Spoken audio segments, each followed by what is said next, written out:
day, Kamaster! Welcome sa BMI Motorite YouTube channel. Narito na naman ang inyong lingkod upang magbahagi ng panibagong video. So ang topic natin sa araw na ito ay magbibigay na naman ako ng tips patungkol dito sa car battery. So meron tayong battery dito na brand ng Trophy Cup. Ayan po itsura niya. Trophy Cup. Ayan. Premium. Maintenance free. Ayan. So itong battery na ito ay battery ng ating customer. Ito ay ipapa-charge lamang sa akin. Sana makaka-recover ang battery na ito kasi na-stock daw ito ng matagal na panahon. So ngayon bago natin i-charge ito, i-battery tester muna natin kung ilan ang voltahe sa battery na ito. Negative at positive. Ayan. So as you can see, Kamaster, kung makikita at mapapansin natin, 11.80 o 78.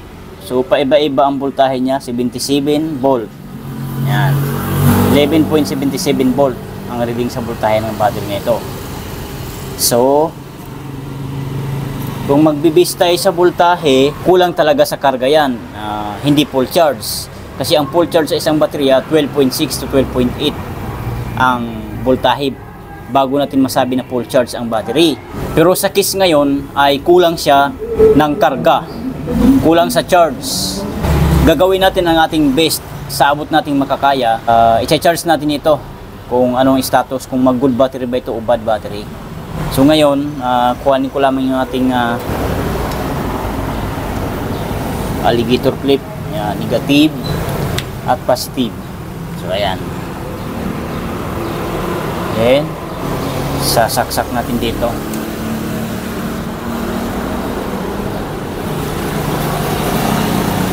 Ayan.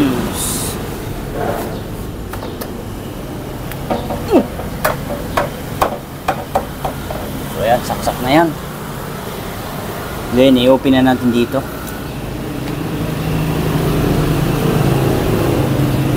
Easy muna, alternating current. Umiilaw na pero hindi pa tumataas yung ammeter gauge ng battery charger. So ibig sabihin hindi pa po yan gumagana. Hindi pa po nag-charge yung battery natin charge. So ngayon kailangan nating itaas din itong DC, direct current. Yan. Pansin nyo, nung tinaas natin, tumaas agad yung ammeter gauge ng battery charger. So ibig sabihin, tumatanggap pa ng charge or karga itong battery natin charge ngayon. So sana makarecover ito. Ang ating oras ay mag-alas 2:49, launa 49 na ng hapon. So mamayang gabi sana mapu-full charge ito kasi malaking charger ang ginamit natin. Fast charger ito. Madaling mapu-full charge ang baterya kasi 20 ampere hour yan. So standby lang muna kayo at may karugtong pa ito, hindi pa tayo nagtatapos. 6 hours later, hito na mga Kamaster ang update sa battery na charge natin kaninang hapon ng mag-alas 2 ng hapon. So ang ating oras ngayon ay alas 8:05 na ng gabi. 8:05 ng gabi. So magmula kanina hanggang ngayon nandito pa rin ang ating battery, naka-charge pa rin.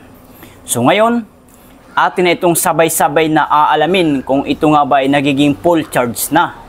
So i-off na natin. Off muna natin itong easy. Baba natin. O pansin nyo, napatay na yung power on, ilaw ng battery charger, pati yung kanyang ammeter gauge, bumaba na. Then yung DC, i-off din natin, baba. Yan. So ngayon, tatanggalin na natin dito sa kanyang mga alligator clip, sa negative at sa positive. Ayan. So ngayon ang ating gagawin ay testing natin dito sa ating battery tester. Ito. Sisilipin na rin natin yung kanyang CCA, cold cranking amps. Kumustahin natin kung mataas pa ba o mababa na. So, kakabit lamang natin dito sa positive. at dito sa negative. So ayan. As you can see, kamaster, kung makikita at mapapansin natin, 13.80 volt ang reading sa voltahe ng battery na ito. So full charge na po yan kapag ganyan. Yan. So ngayon, sisilipin na rin natin yung kanyang CCA, cold cranking amps. So pindutin lang natin itong okay. Yan. Then battery test. So hindi pa niya kayang basahin, no 12 volts battery daw. So papalipasin natin, paabutin natin ng mga 13.5 or 13.4. Kaya na niyang basahin. Kaya nang basahin dito sa ating battery analyzer. So titignan niyo naman mabuti, nagkusa siyang bumaba. Dahan-dahan siya nagabawas, oh. Ayan. Ayan. So 13.5 pa rin. So ayan, 13.4 na. So kaya na itong basahin. Pindutin na natin. Battery test, regular flooded, CCE. So ayan, kaya na ito. Nakasit up na siya sa 70E, ibig sabihin niyan ay 70 ampere. Kasi ang battery nating tinitesting ngayon ay 3SM, ang equivalent po nito ay 70 ampere hour.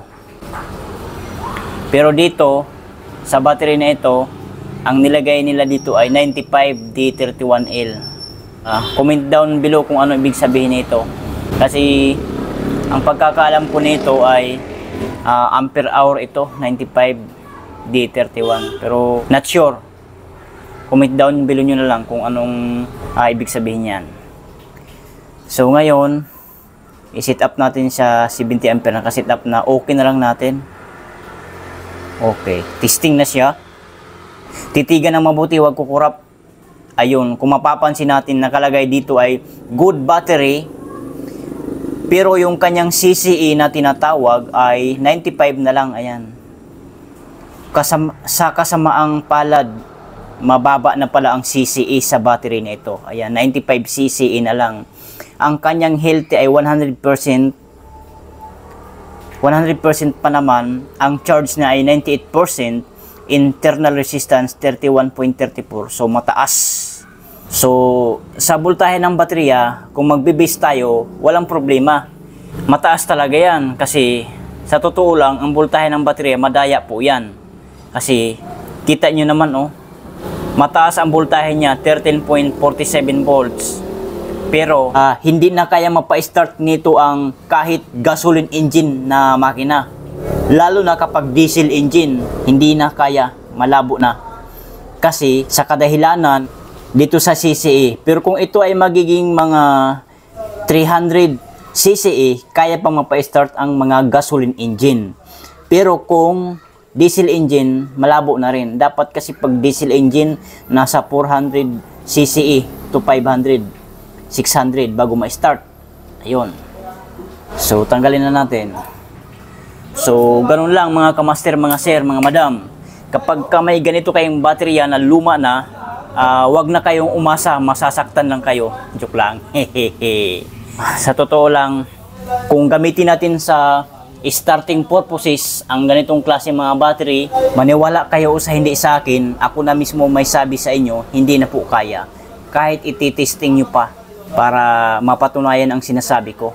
Kasi marami kasi tayong mga kababayan o strangers na hindi naniniwala sa kakayahan natin. Hindi ko nila lahat, ha. Di kasi natin maiiwasan yan sa isip ng tao eh. Hindi naniniwala sa mga sinasabi natin. Subukan nila para masabi nila na ay totoo nga pala ang sinasabi nitong tao na ito. So ganoon, ako na po mismo nagsabi, hindi na kaya mapa-start nito ang kahit gasoline engine na makina. Lalo na kapag diesel engine. Malabo na po. So yun lang, sana nakatulong sa inyo ang video na ito. Kung nakatulong, paki-like naman and comment down below. Paki-subscribe na rin sa ating YouTube channel, BMI Motolite. Bye!